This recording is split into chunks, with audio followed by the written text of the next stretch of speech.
to the Oiler pregame show. I'm Andrea Hoffman alongside head coach Kory Allen to bring you this week's Oiler Outlook as your Oilers face off at home against the Wayne State Warriors. Last Saturday, the Oilers defeated the 17th ranked UIndy Greyhounds at home, marking their first win of the season. Coach, last week's game was a neck-and-neck battle, but your team practiced what you preach, staying in the fight until the last second.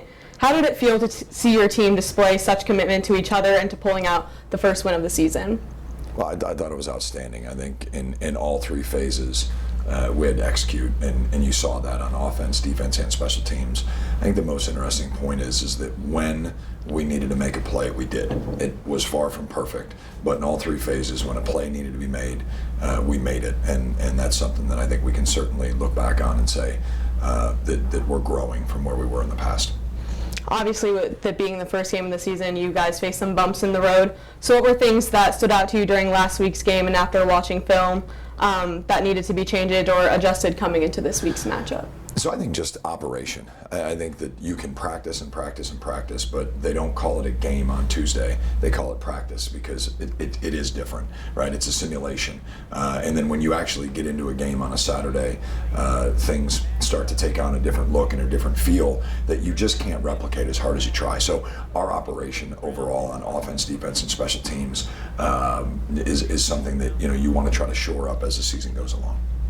We can't talk about last week's game and not mention Brian Hunt. 2 touchdowns, one that completely flipped the script of the game going into halftime, leading the team in receiving yards and scoring, and then obviously earning GMAC Athlete of the Week. I'm telling you, that's a jump ball. Either guy could have came down with that, but the one who wanted it more was wearing orange and black. Talk to me about his impact on the game and what it means to have a player like him on this team throughout the season. Well, Brian has continued to improve over his 4 years. He was thrust into a starting role as a true freshman, skinny little freshman out of Chicago that just had great ball skills, and quite frankly, we didn't have great depth that year. And he played probably earlier than he should have, but the moment's not too big for him ever since he was a freshman, and it happened several years ago. He caught a ball very, very similar to what happened last Saturday against Southwest Baptist with 4 seconds on the clock before halftime. So we've seen him do this before. It's no surprise that in big moments he wants the ball and he makes plays. Before we dive into this week's game, I want to talk about quarterback Chase Harrison. Last week was his first week starting for the Oilers and was a strong asset to this win. So what impressed you most about his performance and commanding the offense? I think Chase is poised because obviously it didn't go perfect, much as we said it didn't overall for the football team. There were some bumps in the road. There were some throws, obviously, that he would want to have back, but he stayed the course. And then came up with some really, really big throws after we had a couple early interceptions. And so I think his poise throughout was something that really excited our coaching staff and our football team. And then I think the ability to make plays, the third down conversion where he escaped the pocket and got the ball to Denny Furlong, and then we were able to score on the next play. The true hallmark of a good quarterback is somebody that can move on very quickly from mistakes. Now shifting gears to this week's matchup, the Warriors are coming off a 34-7 loss against Tiffin last week, and sometimes this team following a loss can play with nothing to lose and can make them more competitive and focused. So how do you keep your squad focused and ensure that they don't underestimate this game? Well, I don't think there's any underestimation going on in our camp here in Findlay, Ohio. This is a team that last year gave us everything that we could handle, and we did not play particularly well in the second half up there in Detroit. This is a football team that is capable and also an improved football team. We had a sizable lead last year early on in that game, and then ended up late in the game with our hands team on the field for the potential onside kick. So there's no need to refocus our football team. We know we have a tall task on Saturday.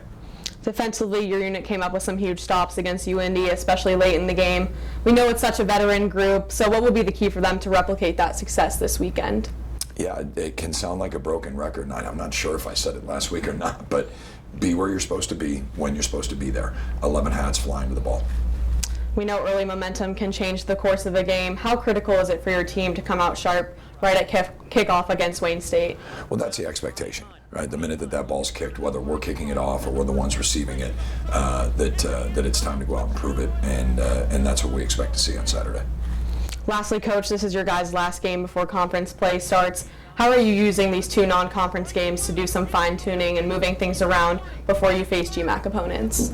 Well, I think these are two outstanding opponents from the GLBC and from the GLIAC. I mean, these guys are right in our region, and there's a lot of crossover with like opponents. Indianapolis plays Ashland this week. Last week, Wayne State played Tiffin. So there's a lot of crossover into our league. So I think it gives us a little bit of insight as we move forward, but I can promise you that we have not looked at conference play yet, keeping our eyes focused on what's right in front of us. All right, thanks, Coach, and go Oilers. Go Oilers. This has been this week's Oiler pregame show as your Oilers face off against Wayne State at home, just ahead on UFTV and Flow College.